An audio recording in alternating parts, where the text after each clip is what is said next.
Jim Uoltonning bolaligida qobiliyatlari ko'p edi, ammo aynan o'ta mehnatkashlik va qat'iyat uning ulkan kompaniya boshiga kelishiga, obro'ni tiklashiga, xalqaro darajada rivojlanishini ta'minlashiga yordam berdi. Milliarder 2016-yilda korporatsiyaning direktorlar kengashi a'zosi lavozimidan ketgandan keyin ham uning davlati ortishda davom etmoqda. 2018-yilda 42,1 milliard dollarga baholangan davlati bilan Forbes jurnali dunyoning eng boy kishilar ro'yxatida 14-qatorni egallagan Jim Uolton 2021-yilda AQShning Arkanzas shtati eng boy kishisi deb tan olindi. 2024-yil holatiga ko'ra esa uning boyligi 100 milliard dollarga teng. Jim Carr Uolton 1948-yil 7-iyunda Walmart asoschisi. U vaqtda Nyuport shaharchasida bir nechta kundalik talab bo'ladigan mollar chekkan do'koniga ega Sam Uolton oilasida tug'ildi. 1950-yilda oila aholisi 3000 kishilik Bentonville shahriga ko'chdi. 1952-yilda bo'lajak Walton's Five and Dime tarmog'ining ilk do'konchasi paydo bo'ldi. Jim biznesmenning oilasida 3-farzand va kenja o'g'il edi. Undan bir necha yil so'ng singlisi Elis dunyoga keldi. 1955-yilda Jim Bentonville o'rta maktabiga bordi. Bu yerda uning ko'plab qobiliyatlari namoyon bo'ldi. Jim matematika, tillar va rasm chizishda iqtidorli edi. O'quv muassasasining futbol terma jamoasida o'ynardi. O'smirlik davrida Jim aviatsiyaga jiddiy qiziqib qoldi. Keyinroq u hatto samolyot boshqarishni ham o'rgandi. Osmon haqida orzular bilan yashaydigan va aviatorlar universitetida o'qigan akasi Jonning ta'siri sezildi.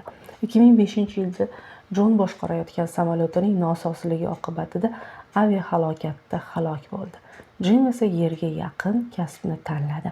Maktabni tamomlagandan so'ng Jim Uolton Arkanzas shtati universitetiga o'qishga kirib, 1971-yilda ma'muriy ishbilarmonlik bakalavri diplomini oldi. Uni biznesdagi faoliyat kutardi. Qarib borayotgan otasiga yirik savdo korporatsiyasini boshqarishda yordam berish kerak edi. 1972-yilda Jim Uolton bilimlarini amaliyotda ko'paytirish uchun kelganda, Walmart kompaniyasi AQShda faol kengaya boshlagandi. Do'konlar tarmog'i kattalashib, mollar hali kengayib borardi. Otasi o'g'lini asta-sekin ish bilan tanishtirdi. Jim Uolton biznes imperiyani 1992-yilda otasidan meros qilib oldi.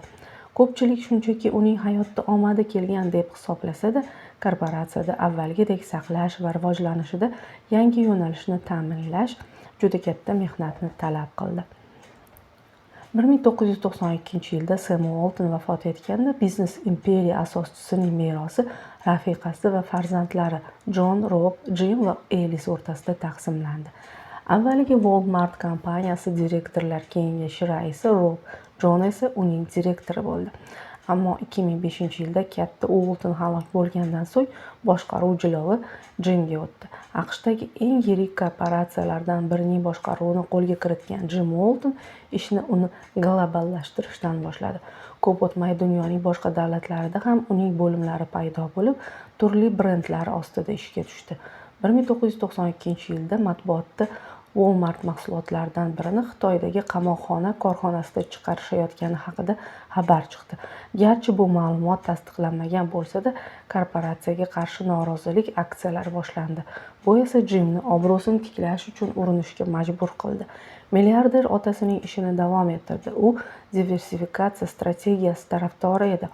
Bu sho'ba kompaniyalarning keng tarmog'i shakllanishiga olib keldi. Jim Uolton doim kompaniyani boshqarishda noodatiy uslubi bilan ajralib turgan. Vazmin, bosiq, mulohazali. U insonni yuksak qadrlaydi. Korxona xizmatchilari ehtiyojlari uchun qayg'uradi. Siz do'kon xizmatchilariga g'amxo'rlik qilsangiz, ular albatta mijozlarga g'amxo'rlik qilishadi, deydi u. 2008-yilda tadbirkor Arkanzas shtati markaziy gazetasi Benton County'ni sotib oldi. U 1974-yilda Sam Uolton asos solgan Community Publishers Inc. gazeta firmasining sho'ba biznesiga aylandi. 2013-yilda Jim Uolton gazetani yuritishni singlisi Elis Louisa Uoltonga topshirdi. Jim Uolton 2016-yilgacha Walmart boshida turdi. Keyin esa boshqaruvni o'g'li Styuartga topshirdi. 2018-yilda 70 yoshga to'lganiga qaramay, Jim Walton yirik biznesda faol ishlashda davom etdi. U Walmart kompaniyasining moliyaviy oqimlari va sarmoya faoliyatini kishi bilmas nazorat qiladi. Jami aktivlari 2018-yilda 16 milliard dollarga yetgan Arvis Bank direktorlar kengashi raisi va ijrochi direktor sanaladi.